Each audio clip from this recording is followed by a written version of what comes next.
Alright guys, the next step is to acid wash the bathtub. Just like when you're painting anything, you want to make sure that surface is nice and rough and abrasive so the paint can stick to it and it's going to adhere. This is probably the most important step that I think most companies will miss. This is our Bath Art Acid Wash. We don't use an industrial cleaner. It's just that's not enough.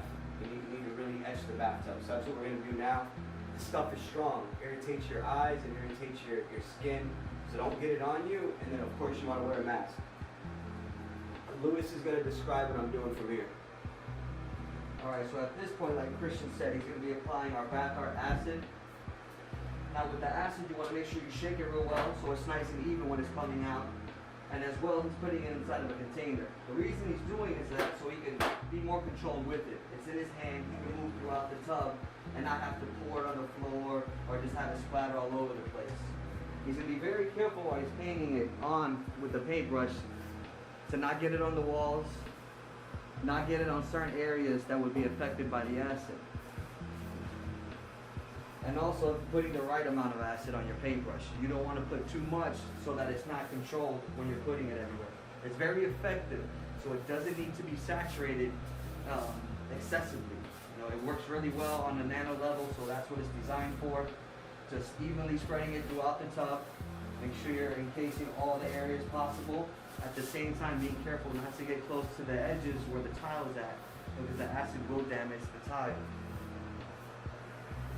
So he's just going through the tub now, making sure there's a nice even coat throughout. Again, this is for the purposes of bonding that primer and paint to the tub.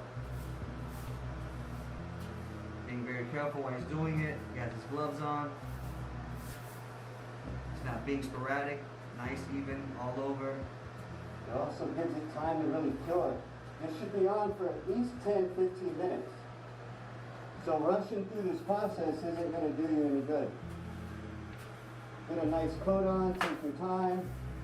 Again, don't breathe this crap in. Up here you want to be extra careful. I usually sand that area by hand up top. So I'm not too worried about getting too much acid on there because I'm going to aggressively sand that here a little later.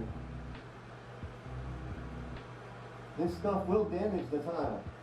It'll etch the tile even from a distance. So you want to be careful.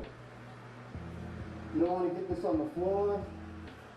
That's another reason we got it in this container so we can really control it and have control of the product.